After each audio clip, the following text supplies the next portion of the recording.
Hey guys, it's Brittany. We are gonna do a quick video on how we do brooders for chicks. We're a couple weeks out from getting our new spring chicks, and the brooder that we have been using for 6 or 7 years is finally kicked the bucket. So it's time to make a new one. And I've had a couple people ask me how we make ours, because we do something that's very easy, very cost effective. And so I thought, instead of explaining it a bunch of times, it might be interesting for you guys to see how we do it. So, and by we, I mean mostly my husband.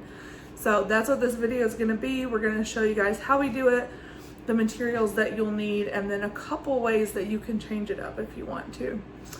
So stay tuned.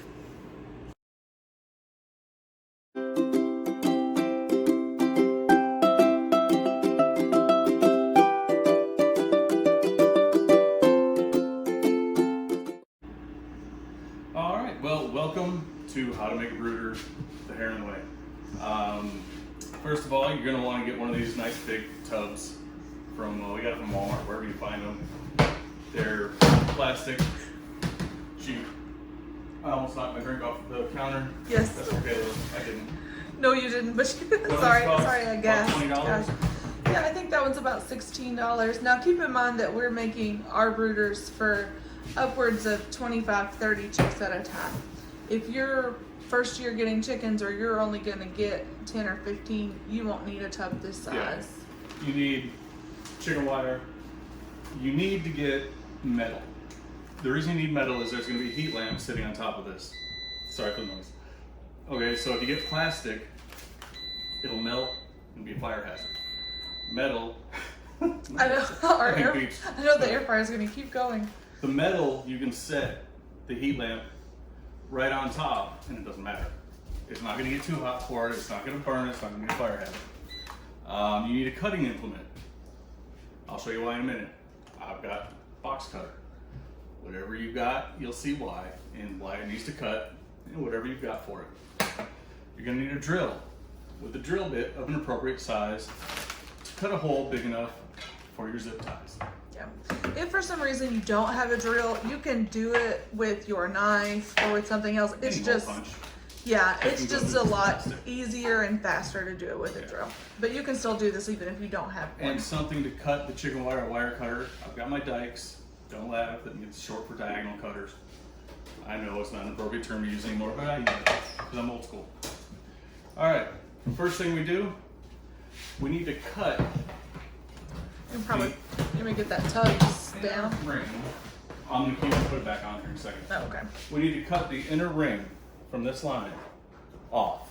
The whole thing, the whole middle, we're cutting off.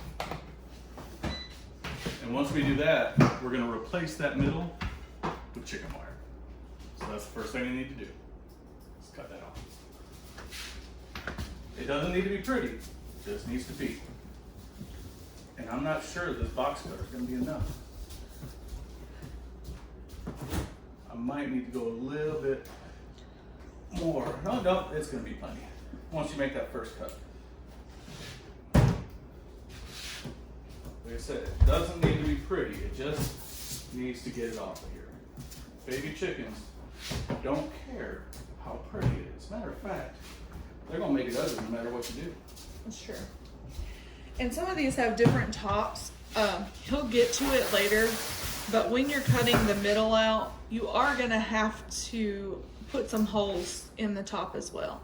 So if yours doesn't have like sunk down like this, some of these are flat on the top, you just wanna make sure that you're leaving probably 2 to 3 inches on the side all the way around. And that's all for your razor. And that's all for that, honestly, unless we find another use for it somewhere. Sometimes I use it for like I put it down on the ground if it's like a knee pad for the garden or something. But I mean, it's plastic. You can find a use for it, or you can just tie it. I'd rather find a use for it than not, because I just don't like throwing things away if I don't have to. Yeah, and for the record, for all the people that are like, you guys are always talking about being sustainable and organic farming. We are. And so I try not to use plastic a lot of times, but like we said, our last brooder lasted 7 or 8 years. So the impact of one plastic tub for the life of how long we're using it is fine for us. If it's not fine for you, I understand that. But for us, that seems like a fair time period. So after you cut it, obviously you get kind of like a picture frame. It's still sturdy enough. And now is when you take your drill, and all I did to measure my drill bit, real simple. Thought I still had one of these out. I guess I didn't.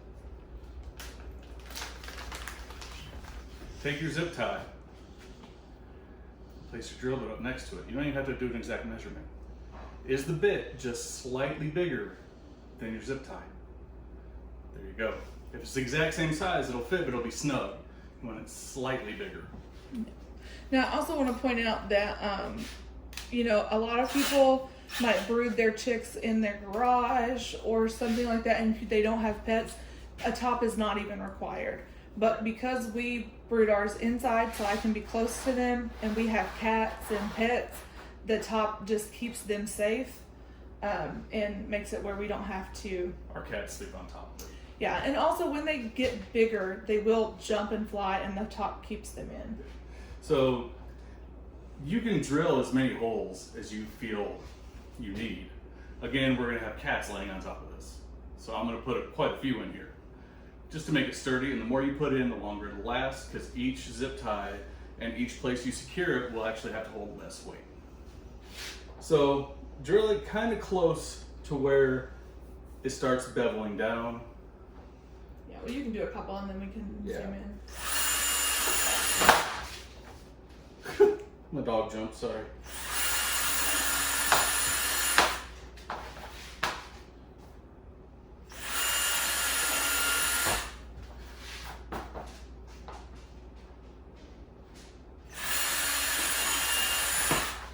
See, it's not that big of a deal. Just do a few.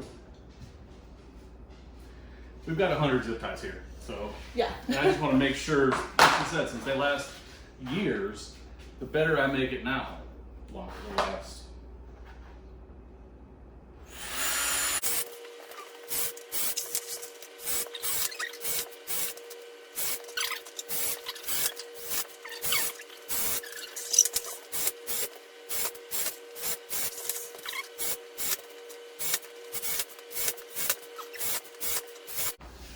Show the people what they've won.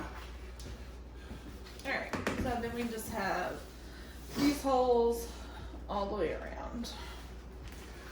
I guess I do need this one more time. I don't need it. But just a little slice your finger wide open on that. yeah, I've already cut my finger once on this at the store, but still.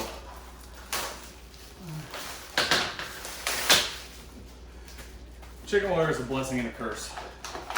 It's amazing, but it's a pain to work with. Alright.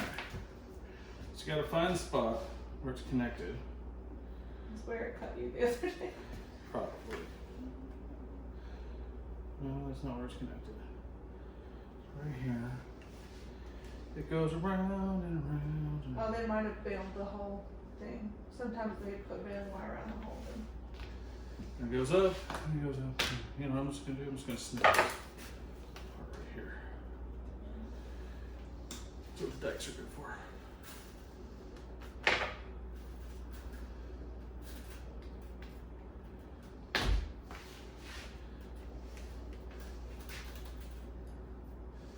They really did not want this to come open. No.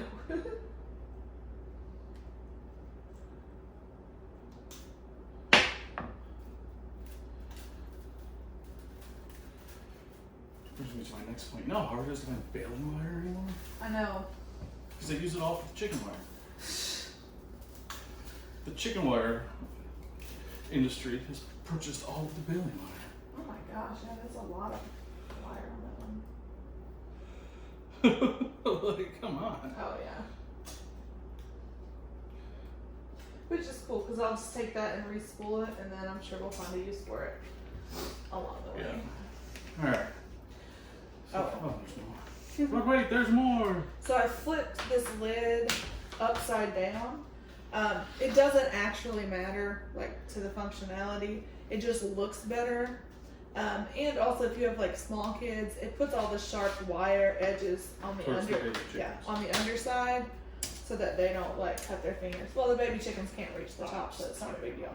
But that way, because a lot of times the little kids will want to, you know, check out the baby chicks, and so we try to protect little fingers. Which is cool, but if your kids are checking it out, make sure you watch them because there's a heat lamp. Yeah. Well, and also because, I mean, baby chickens are cute, but they are animals. And, you know, too much stress can stress them out and cause them not to thrive, so. Okay, there we go. I mean, they really did not want this open. No. Alright. I'll finish twirling this in a minute. So, Let me help you. alright, so what I'm going to do is I'm just going to start with this end. Actually, it'd probably be easier if I turn this Okay. and kind of angle this off the edge. And zip tie it like that. And I'm going to cut the excess off of Yeah. the chicken wire.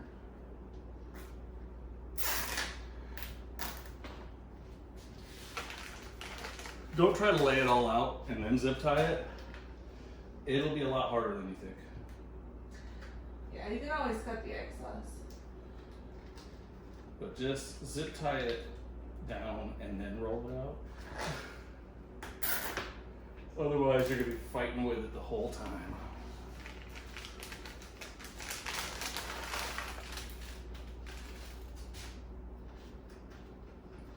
But all you're going to do is zip tie it down through the holes you just drilled. I know you can't see much now, but I assure you, I'm just putting zip ties through the holes, wrapping it through the chicken wire. Yeah. And we'll zoom in. Yeah, it's not a hard concept.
So that's all the zip ties.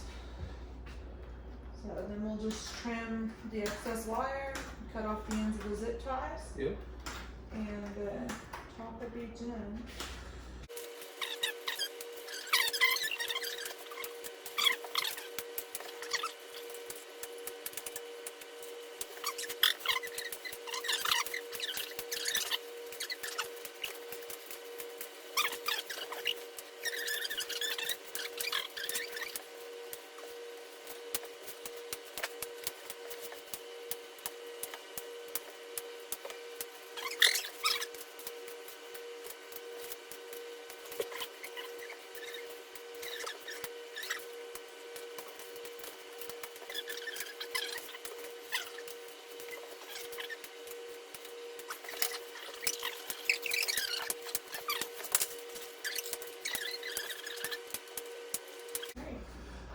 All right, here we are.